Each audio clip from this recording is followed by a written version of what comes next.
Go. Wide out.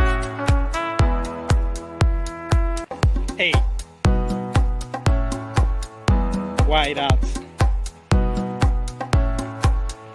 Hey, check that bump, check that glute. Wide out. Hey.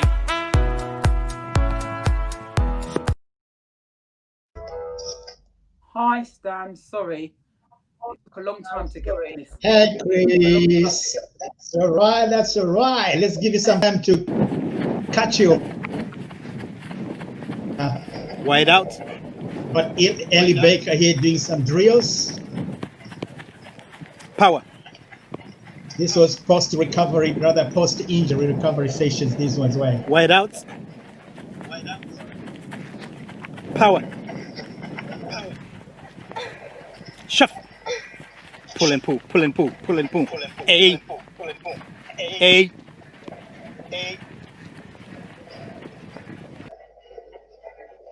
Wow.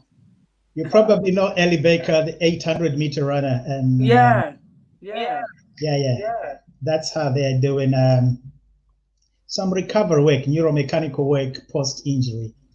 And yeah, I'll give you another few minutes for you to just catch your breath, and we'll get started. Okay.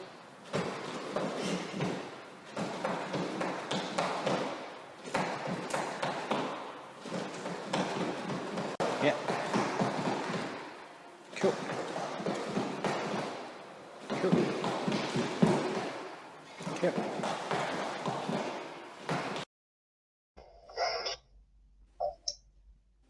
Well, Chris, welcome to the show. Thank you. Bye. Hi. Sorry, you had to rush out there with all the traffic. How's been your day? It's been good. I started school today, so it was very interesting. Yeah, we'll hear Now about it's it. back to normal, back to reality, really. Back to reality. Yeah. It's good. Okay. So what is this getting back to school looking like? What is that from a social distancing? It's quite challenging because I don't think we haven't got any children. So it's just been staff, but nobody's really social distancing. Yeah, it wasn't my thought. It was going to be very, very different. But it was good to be back. I think I missed teaching. Yeah, I missed teaching. I'm sure that. So is that the whole cohort of the school that's come back, or are they coming in groups? What are the arrangements at your particular school? So we are going to. So we've got another day of staff training tomorrow. Then Friday year 7. Monday year 7 and year 8. But at different times. Then Tuesday year 9. And year 7 and 8, and then Wednesday another group of people, I think year 12, and then everybody will be in by Friday of next week. They're hoping. Yeah. So it's been a bit. It's weird actually because I don't really feel like I've had a break, but I've obviously had 6 months off. So it's going to be interesting seeing how the kids are, because I just felt like we just fell back into what we normally do, the routines. That's how I felt. It's really good. Really good. Oh, okay. So, how about on the training front? What's been happening? At the club level, what's been happening there for you? Any competitions in the recent past? So we had 4 athletes compete in Loughborough, and then some of them in Charnham. I think that might be the wrong name, but Colchester. So we had people running hundreds, hurdles. One of the athletes hasn't done long jump for a whole year, so she decided to do long jump. And just to get the love back of athletics, because I think she lost the love of athletics, and I think she did the hurdles, but she hasn't she only practiced 4 times, and then she did long jump. And I just think that I said to her, you need to enjoy this. You need to enjoy athletics, because for some reason she's very good, but she's just taking it far too seriously. And I said, you need to do other things other than sprinting. You can go and run. You can jump. You want to do hurdles, try it hurdles. And she did really well. So she ranked 4th in the country. So I said to her, you're not going to hurdles. You can do the hurdles, but it's something that you're doing so that it takes the stress off you with sprinting. So it's not always going to be sprinting. Sometimes I'm going to say to you, just go and run the hurdles. So I think, and go and do long jump. She likes long jump. Maybe do some high jump. She's quite good at high jump. So yeah, just to give us a difference and a different outcome, and no expectations placed upon her shoulders. I just say, just go and run. Just go and enjoy yourself. Meet some athletes from different sports and events. Which is good. Yeah. It's a good social angle that you bring out there, which is the key topic for our discussion tonight. How you express this perspective and philosophy within your coaching group, CC Sprints. You will tell us more about that. But it's this, I hear you in that introductory remark there, even though you're just talking about one athlete, you're referring them to try different activities. Your message there is enjoy it. Enjoy this. The central message is, if you're not enjoying this event, find another one and enjoy. The outcome will be you getting some enjoyment from partaking in athletic activities. So it's going to be an interesting discussion to hear how you are carrying that out within CC Sprints. But before we get there, could we just give us a recap? You were here, you're on the show some 3-4 weeks ago, and possibly, there's some viewers who don't know who Christine Harrison Bloomfield is and why she is the right person we should be talking to regarding how to develop juniors, both as athletes and as people. Who is Christine Harrison Bloomfield? Well, she's a mum, she's a coach, she's a daughter, she's an auntie, godmother, and a teacher, and a mentor to quite a few athletes and people that I have as friends. So she's very passionate, very loud, very passionate about track and field, and very passionate about making sure that athletes enjoy the sport and have a real desire to be excellent in what they do. So your excellence may be different to my excellence, and that doesn't matter. It doesn't matter that you're not going to go to the Olympics. To me, it doesn't matter. What matters is that your excellence, you achieve that. Not that you don't achieve your potential. And people talk about, what does achieve my potential mean? It means you work to the best of your ability. It means you push yourself past where you think you can go. And so Christine Harrison Bloomfield, that's what she's about. She started CC Sprints because I felt that one, female needed to be represented, and secondly, I felt that I needed to have a voice in the grassroots level. And as much as it's hard work, tiring, challenging at times, because I have some year 7-year-olds who push my buttons on a Friday night at 5:30 to 6:30. I have those people in my group who I have to be very patient and very tolerant. They teach me how to be a better coach, which is a strange thing to say, a 7-year-old and an 8-year-old, but they make me think outside the box. They make me make track and field fun. Although I'm hard and I'm strict, they make me the coach that I am. And without coaching them, I wouldn't be who I am today. I really believe I've changed a lot. I've changed a lot as a coach. I've changed a lot as a person. So having these to just work with young people and just seeing how they develop, because their development is different to when we were younger. They don't climb a lot, they don't walk a lot, they don't cycle a lot, they don't do all the things that we used to do. So Coach Chris has said, right, so if they're not doing that, how can you invest in them and make sure that they do some of those things, maybe just once a week, but it will have an impact on their future career. So whether they're running, whether they're going to football, rugby, hockey, netball, whatever the sport they choose to be in, that I will benefit them and I will help enhance what they're already doing. Yeah. Is that okay? Okay. Yeah.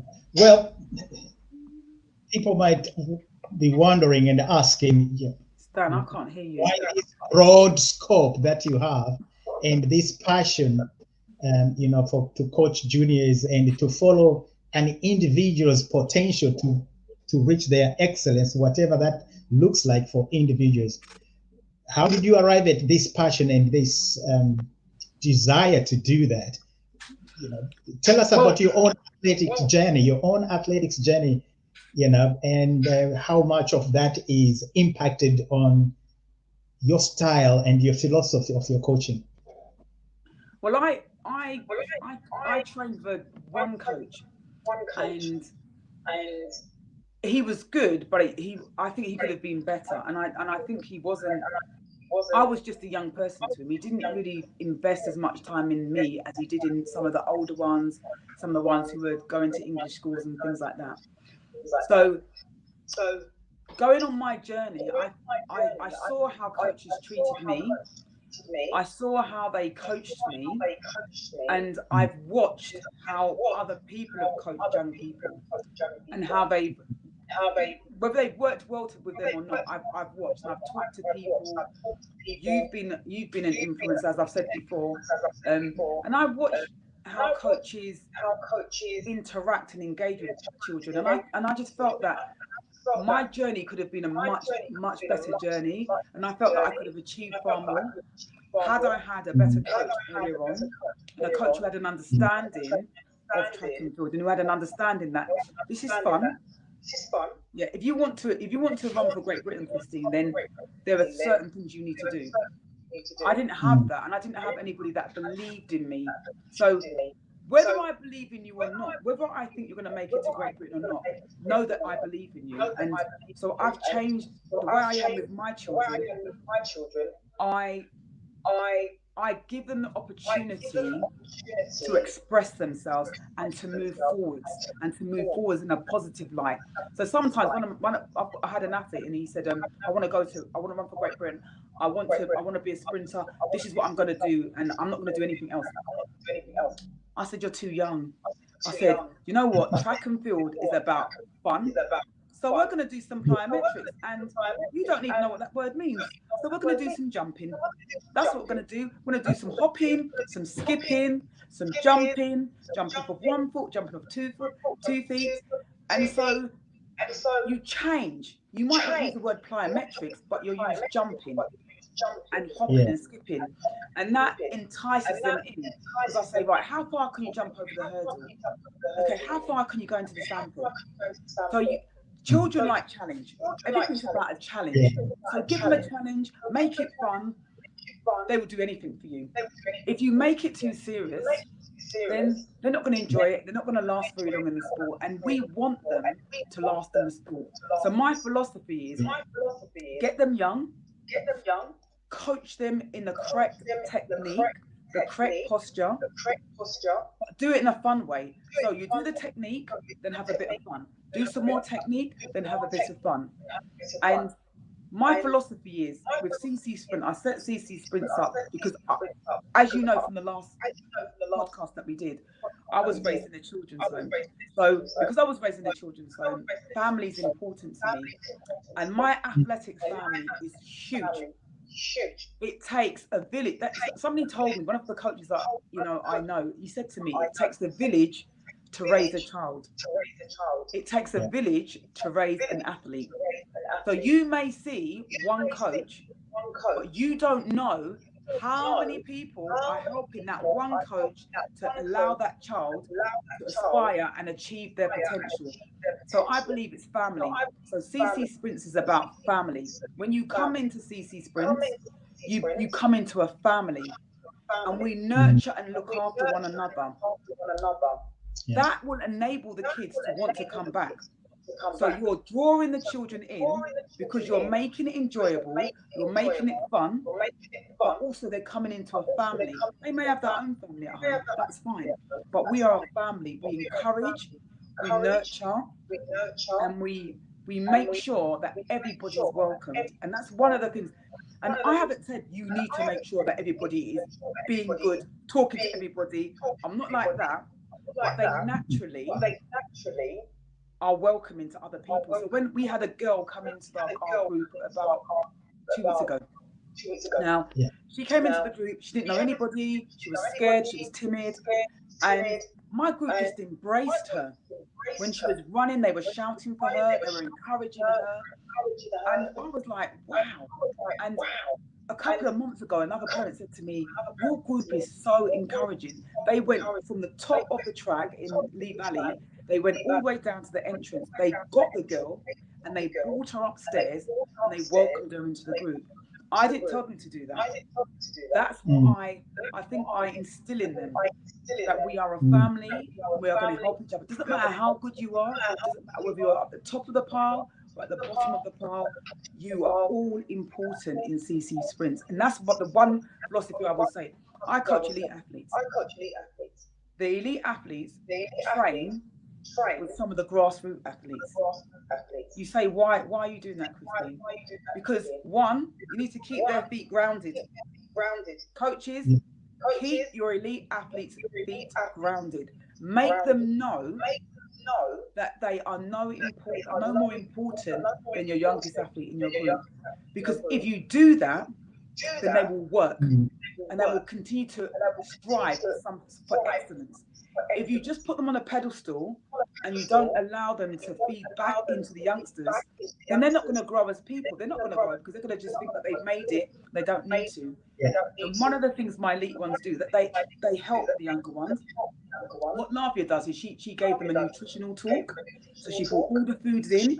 We had an evening of nutrition and she spoke to them, and a lot of them have taken on board all the things that she said. Now, if I said it, that you need to eat properly, do you think they're going to listen to me, Stan? I don't think so.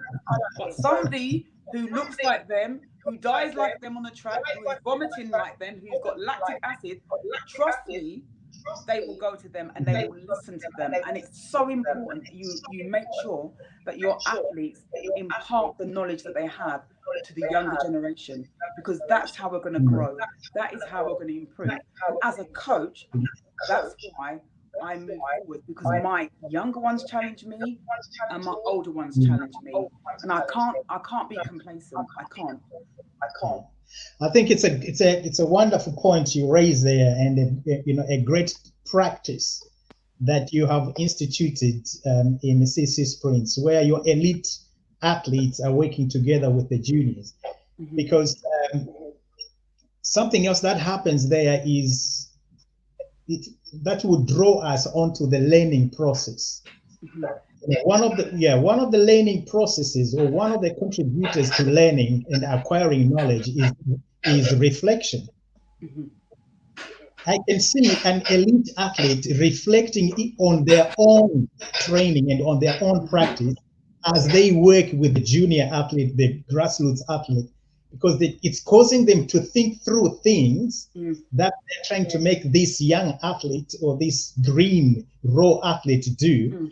In the process, they are struggling. They are beginning to reflect on their own practice, and therefore enhancing their total knowledge of what they would have perceived as something that they already know.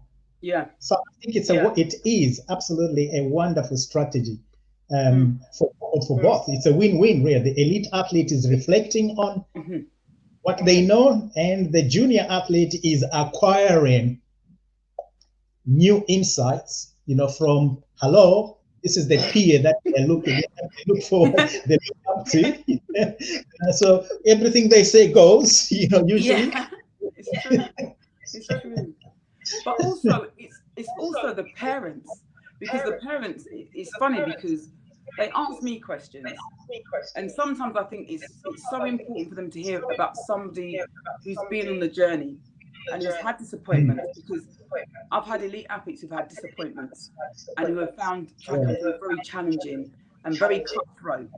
Okay, but if you don't find your value in track and field, then you will be able to come out of those downtimes. So when you have an injury, a lot of athletes find their self-worth in track and field, and they don't feel that they're worthy because they're not running.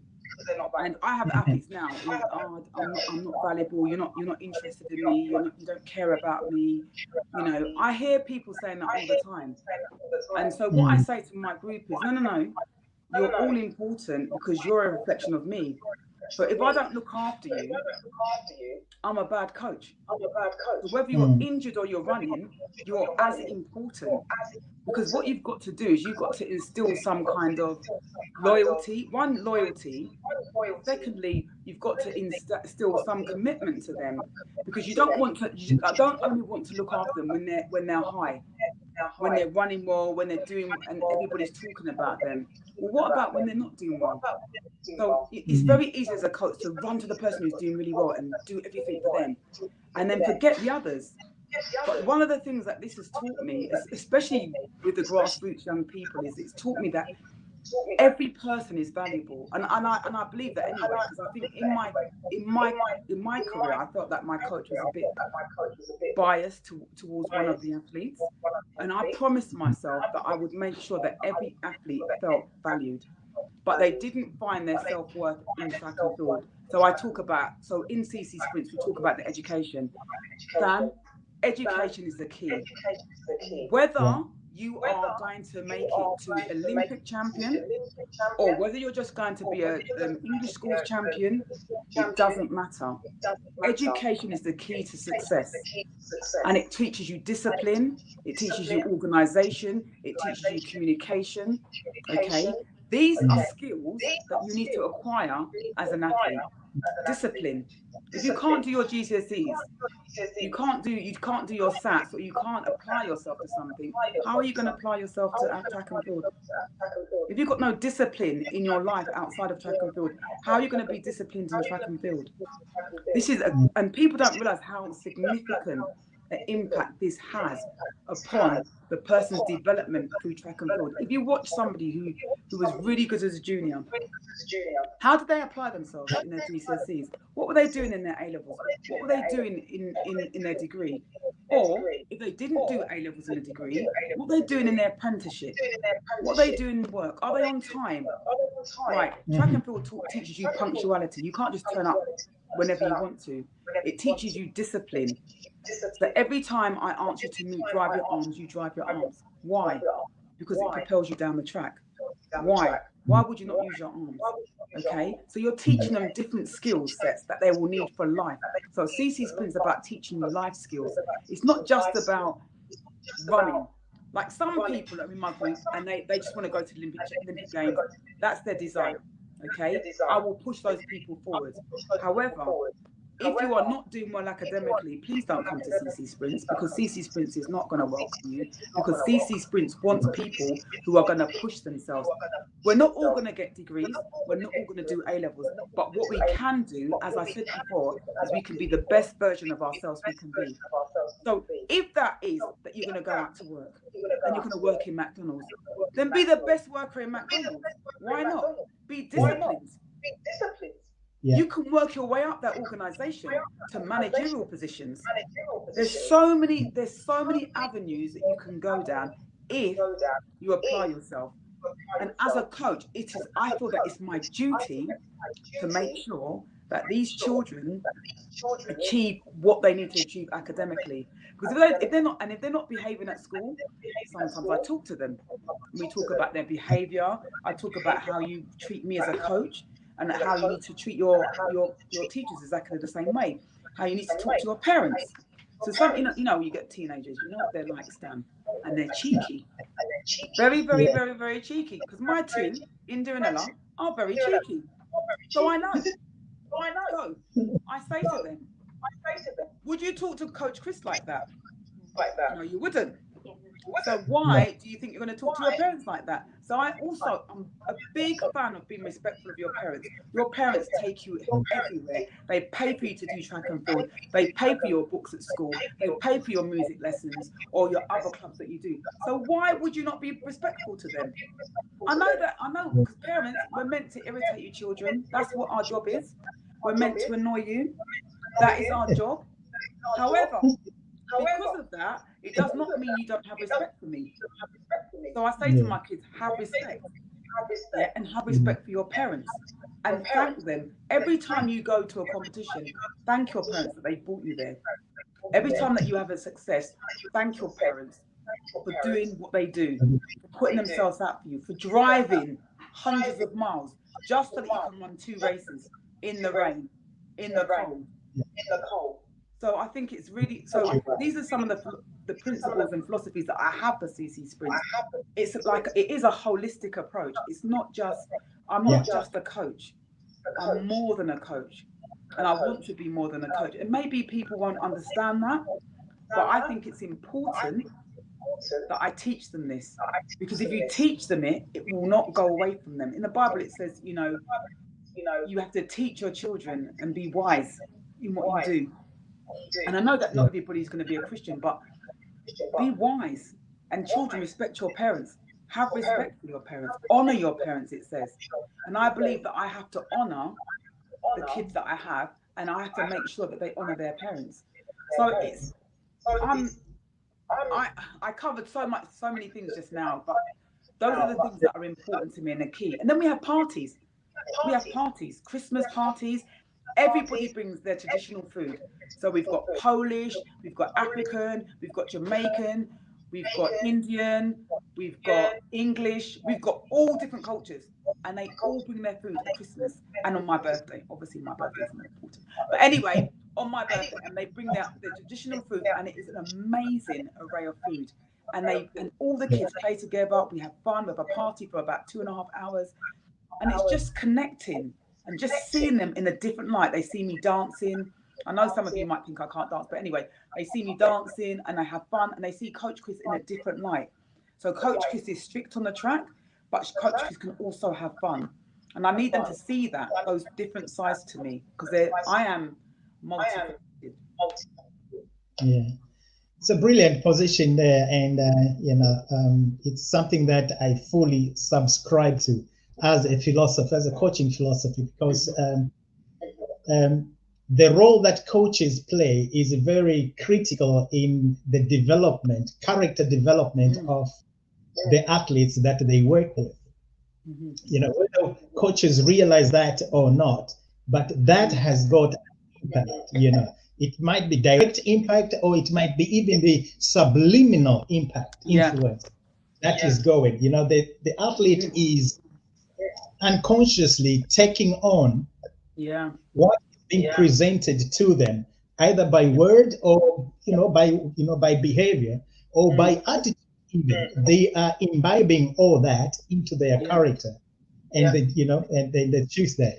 And so I just put on their CC Sprints about educating the person and then coaching the athlete, and those two components there have got to be attended to and be planned in the same manner that the coaching side is planned for. We have this session, doing this, you're working on your speed, you're working on whatever component of training you're doing. The person side also needs to be planned for. This athlete has got they're in their exam year this season. What will that mean for their training? What will that mean for them as a person? Because if we focus, as coaches, we only focus on the athlete, then it might happen that we compromise certain components of their development. Because of the workload that you put on them, because we must do this. especially if we think their success puts us in good light, you know, in amongst our peers or in the media. And so it's easy to go down that route and pressurize athletes so that they get the medals, they make the team, but at the expense of the person. So when they, you know, when the person is gone, I don't know if you find this, Chris, that if the person is not there, the athlete is compromised anyway. Do you find that? Yeah, because it's funny because I've had 5 girls do exams over the last couple of years, and when I look at them and I say to them, you know, what is important to you? So I know when they're doing their GCSEs, I know when they're doing their A-levels, I know when they're doing their degrees and they're doing the end of year term exams. So we already talk about it prior to get into that position. So we already put a base into their training, and I say, you will not lose anything if you don't come down 4 times a week. You won't lose anything. Come down twice, because when you come down those 2 times, I want you to totally switch off from your academics. Totally switch off, because sometimes you need an outlet. Your outlet's going to be athletics. Okay, you might want to go swimming, but your outlet has to be something physical. So when you do it 2 times a week, it is enough for you to even achieve what you want to achieve that year. And people say to me, no, you can't. What, you know, why are you pushing them? Why are you making them not, you know, only train twice a week? I said, because I'm going to get 100% in those that twice a week. I'm going to get 100%. If I make them come 4 times a week, can you imagine, Stan? I remember this girl. She came to training. It was really funny. And she was like, she didn't tell me that she had her exam. She had an exam week, because schools have it differently. And she had an exam week. And she was coming down, she was like, oh, I can't get this, coach. I can't get this. I said, what's the matter? And then towards the end of the session, she said, you know what? I've got an exam tomorrow. I said, so why are you here? Why are you here? You cannot function effectively if your head is somewhere else. So because you're doing your exams this week, all I want you to do is go out for a 15-minute run twice a week. That's enough for you. And then do your exams. When you finish your exams, come back on Saturday, and we're good to go, and we'll start building again. But do not come down here when your head is full. And she couldn't concentrate. And every time she was talking about like dissertation, she was talking about, you know, all different things. And I said, no, go home and rest. And then when you come down, I want the whole person when they come down. I don't want half a person. And so I think because I'm a teacher as well, and I know the seasons of exams roughly. You know roughly the seasons of exams. I'm very mindful of that, and I talk to the parents a lot. So we might phone. They might be getting stressed out, so they want me to talk to them next time they come to training. So I might have a little spill with them at training. They don't know that the parents have spoken to me, but parents are, oh, she's really stressed out, she's not doing well. Can you help her? Or he's really struggling with this. Can you help him? Can you tell him to revise? And so we have a conversation about life and what do you want from this? What is your end goal? And so how are you going to achieve that end goal? And so we look at that again. Even though we visited it already, we revisit it and say, if that's where you want to get to, what do you need to do in these exams in order to go along that path? Okay, so you need to be, okay, you need to work, you need to revise, you need to sit down, you need to, okay, track and field, what do you want in track and field this year? And so I break it down. So I think if you break it down in more manageable pieces, then they can understand it a bit more. I think when you give it to them, they're young people. They just want to go out and have fun. They think they know everything. But if you break it down and say, right, if you do this now, later on, you'll be fine. But if you don't do this now, later on, you'll be stressed. And there's a lot of stressed out children, and it's not my job to stress anybody else's child out. What my job is to do is to keep them calm, make sure that their mental health and well-being has been addressed, because I think sometimes as coaches we don't look at their mental health and well-being, and that's key to having functional people. They're dysfunctional when their mental health and well-being is not taken care of. And as a coach, it is our duty and responsibility to take care of that as well. I mean, people might say it's not, but I believe as a coach, it is your job. It completely is. You know, I think that would be a dereliction of duty and of responsibility. If, as a coach, I just take away the physicality of an athlete and leave out the emotional and the mental components, because really I have segmented them in a way, and I'm trying to work with an incomplete person. You know, and I don't think that in itself is appropriate. No. But that's a story, that's a subject for another day. How about this situation, Chris? You might have come across it. Sometimes the athlete wants it, yes, they want it well enough. They have it all planned out, like their track and field. They're, you know, they've got a balance there. You can see the balance in terms of their academics as well. But you seem to feel that maybe the parents want it more than the athlete, and pushing either for training or for competition or for, you know. How do you manage that in CC Sprints, and of course over the course of your whole career? How would you manage parents that they predominantly, or in the main, they are very short term, you know, sighted regarding what the child must achieve, and they want it here and now, and therefore it must appear. And with that, then they tend to, consciously or unconsciously, they tend to put a bit more pressure on their, you know, on their child. What strategies do you use to manage parents like that? Pushy parents, if I'm calling that. When, do you know what? It's really funny because I've been talking about that recently. I think I get it a lot because obviously I coach 7-year-olds and up. So you have parents who are aspirational for their children, and they want their children to do well. And when they first come to CC Sprints, I say, yeah, your child is talented. However, for your child to be successful, whether it's in athletics or whatever they're choosing to do, whatever sport they're choosing to do, if you don't allow them to, I say to inhale, I say to my athletes, you've got to inhale and exhale. If you don't allow them to inhale and exhale and be children, you're going to destroy them.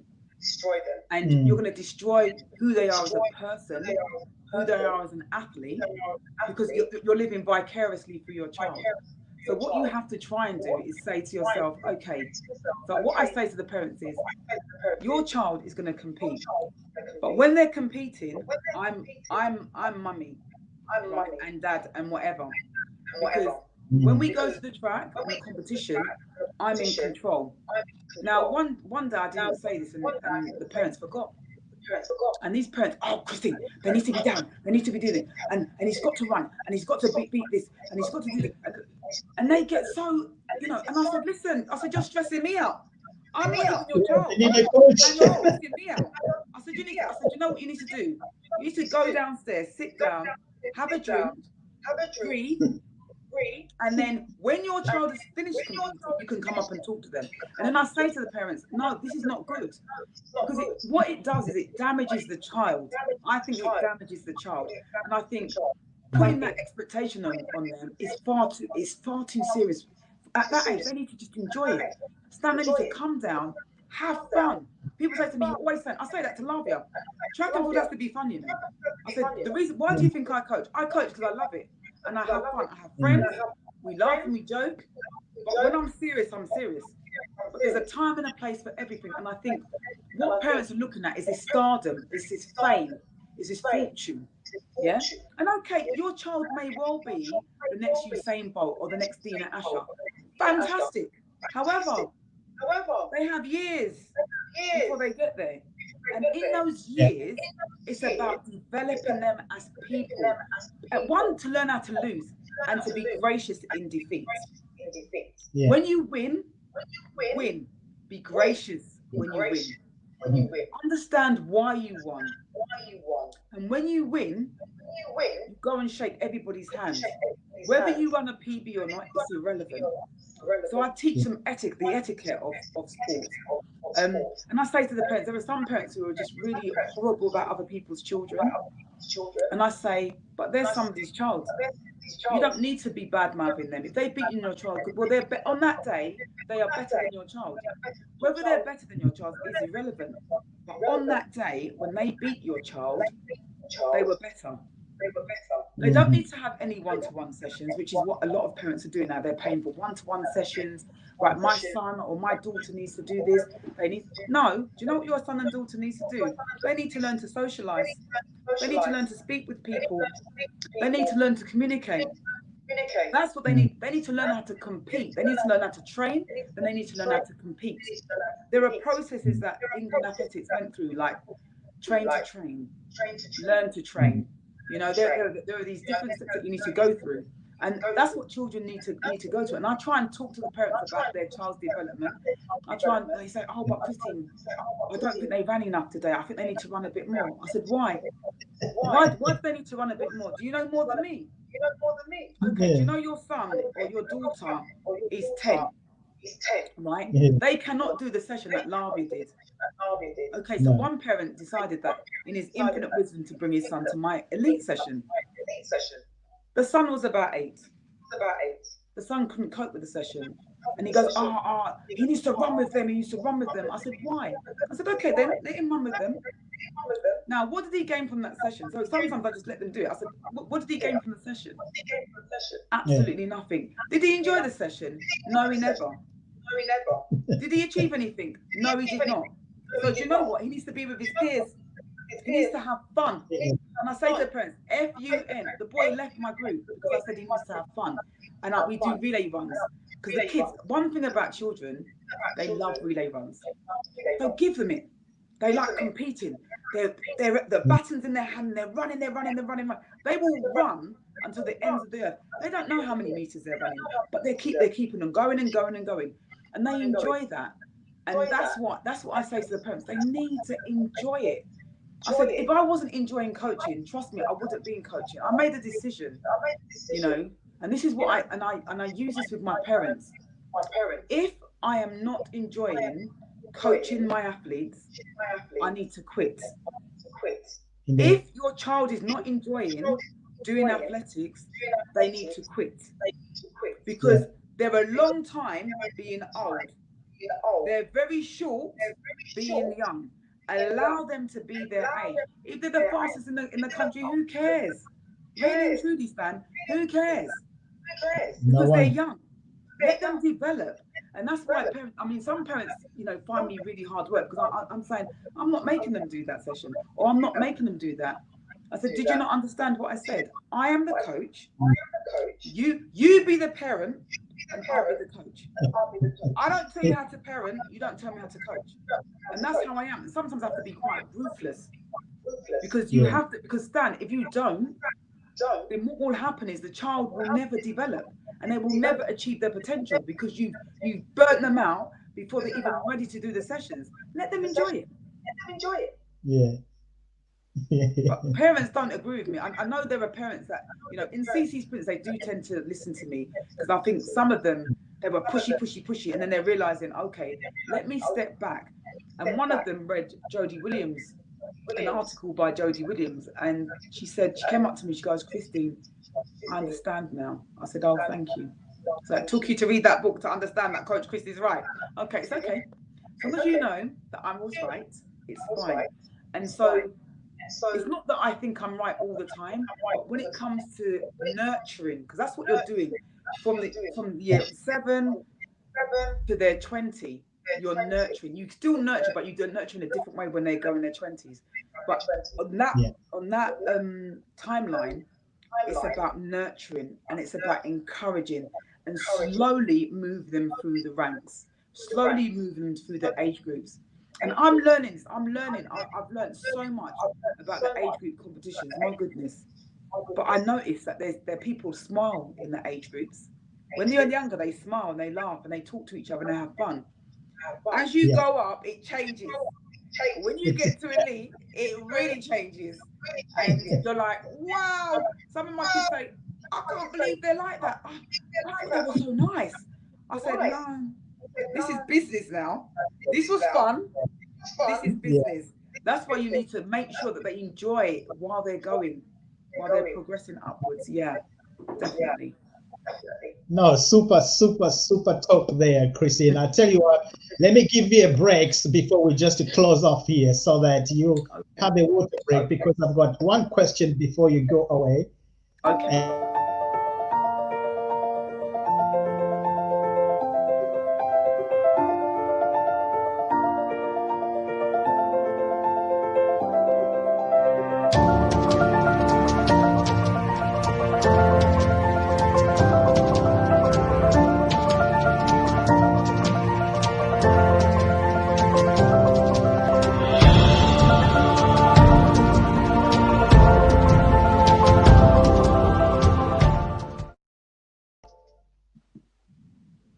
There will be many coaches out there, coaches and sports academics, that would agree with, you know, the mainline principles of your discussion here tonight for developing athletes.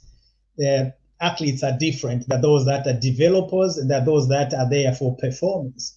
And as for developing athletes, there are these principles that you have shared tonight, which are really important and key to bring about that development. The biggest struggle that some coaches and most parents would have is when they've identified a talented junior. That's where the struggle, I think, begins, where now they think probably this talented junior needs to start being an adult before they have even grown, before they have even developed, which is a huge mistake that we have seen time and time again. It needs the strong reins of a coach like Coach Chris to say, oops, let's stay here, let's keep them where they are. They are year 9, they are year 9. They are not degree persons just yet. Let them compete. Let them learn their trade. Let their body catch up with their skills, or their skills catch up with their body, whichever way. You know, for that to happen, for that thing to happen. Now, there are people who would have listened to this and they've had CC Sprints. Where are you based? When do you train? And how can people get around to, to CC Sprints? Right, we train on a Tuesday evening, a Thursday morning for the elite, a Friday evening at 5:30 to 7:30. And Saturday mornings from 9 until about 2. Depends. We do stay a long time on Saturday, but yes. And we train out of Lee Valley Athletic Centre. It has an indoor facility and an outdoor facility. And just come down, and even if you don't want to join us, just come down and watch us train, watch me coach. If you want to learn, I really want to mentor somebody. That's one of my desires, is to mentor a young athlete who desires to be a coach and just move them forward in coaching. I think so. Come to Lee Valley, come and talk to me. I am there. If they want to get in touch with Coach Christie without having to get to Lee Valley, how do they do that? How do they contact you? You can either contact me on Coach Chris at ccsprints.com. So Coach Chris at ccsprints.com. Or you can phone me 07946 316 114. That's my phone number. Or you can just phone Lee Valley and leave a message, and they'll pass your details on to me. Coach Chris, I have been converted.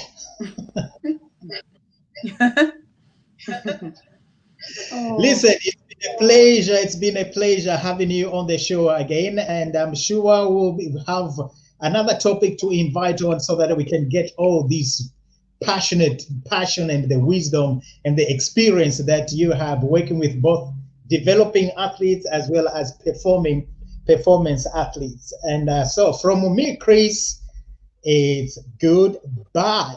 Bye. Well done.